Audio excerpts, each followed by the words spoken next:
हरे कृष्णा, राधे राधे। आप सभी का आपके अपने चैनल प्रभु कथा भजन में हार्दिक स्वागत है। आज इस वीडियो में मैं आप सभी को पुरुषोत्तम महात्म का दशम अध्याय सुनाऊंगी। ऋषियों ने विनय पूर्वक सूत जी से कहा, हे तपोनिधि, उन महाक्रोधी और परम तपस्वी मुनि दुर्वासा ने उस ब्राह्मण कन्या से क्या कहा, वह सब हमें सुनाइए। सूत जी ने कहा, कृपालु मेधावी ऋषि ने ब्राह्मण पुत्री के दुख निवारण हेतु जो कहा वह इस प्रकार है। महर्षि दुर्वासा ने कहा, हे सुंदरी, बहुत गुप्त बात कहता हूँ, ध्यान पूर्वक सुनो। हे सुभगे, अब आने वाला तीसरा महीना पुरुषोत्तम मास है। उसमें तीर्थ में जाकर स्नान करने से मनुष्य बाल हत्या तक के दोष से मुक्त हो जाता है। हे सुंदरी, इससे अधिक कार्तिक आदि महीने भी नहीं हैं। सब महीने, पक्ष और पर्व आदि पुरुषोत्तम मास की 16वीं कला के समान भी नहीं हैं। वेद और शास्त्र के समस्त साधन इस मास की 16वीं कला से भी समानता नहीं कर सकते। हे सुंदरी, गंगा में 12,000 वर्ष तथा गोदावरी में एक समय के स्नान तथा सिंह के बृहस्पति में एक बार स्नान करने से जो फल प्राप्त होता है, वही फल किसी भी स्थान पर एक बार स्नान करने से इस मास में प्राप्त हो जाता है।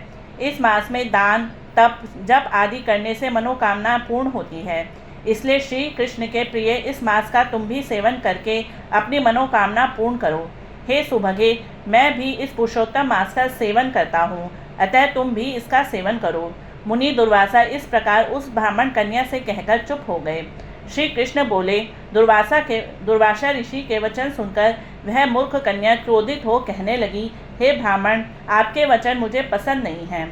माघ, कार्तिक और वैशाख आदि मास भी क्या इससे कम फल देने वाले हैं? शिव, पृथ्वी, सूर्य, अंबिका एवं गणपति की सेवा और पूजा क्या इससे कम फलीभूत है? व्यतिपात आदि योगों को छोड़कर आप इस मास की प्रशंसा क्यों करते हैं? यह मास तो सब कर्मों में निंदित मल मास है। सूर्य की संक्रांति इसमें न होने पर भी इसे आप श्रेष्ठ कैसे कह सकते हैं? मैं जानती हूँ कि सब दुखहारी निसंदेह श्री हरि हैं, परंतु यह कैसे मान लूँ कि यह मलमास श्री हरि का विशिष्ट प्रिय मास है। ब्राह्मण पुत्री के यह वचन सुनकर महर्षि दुर्वासा की आंखें क्रोध से लाल हो गई, किंतु मित्र कन्या होने के कारण उसे शाप नहीं दिया, अपितु दया आ गई। उसे अपना हित और अहित जानने में योग्य नहीं समझा। पुरुषोत्तम मास की महिमा बड़े बड़े विद्वान नहीं समझ सकते, तब मूर्ख बुद्धि पुरुष तथा स्त्रियाँ कहाँ से जान सकती हैं? यह बाला पितृहीना कुमारी है, दुख के कारण तप रही है, मेरा शाप कैसे सह सकेगी? इस प्रकार विचार करके क्रोध को दूर करके मुनि दुर्वासा बोले, हे बाले, तुम मेरे मित्र की बेटी हो, इसलिए मैं तुझ पर क्रोध नहीं कर रहा हूँ। तुम जैसा चाहे वैसा करो, मैं जो तुम्हारा भविष्य कहता हूँ वह सुनो। तुमने पुरुषोत्तम मास का जो निरादर किया है, उसका दंड इस जन्म में अथवा दूसरे जन्म में अवश्य प्राप्त होगा। मैं तो बद्री का आश्रम जा रहा हूँ, तुम्हारा कल्याण हो, मेरा समय नष्ट ना हो। होनहार शुभ अशुभ को कौन मिटा सकता है? इतना कहकर दुर्वासा मुनि वहाँ से उसी समय चले गए और वह कन्या पुरुषोत्तम मास की बुराई करने के कारण तेजहीन हो गई।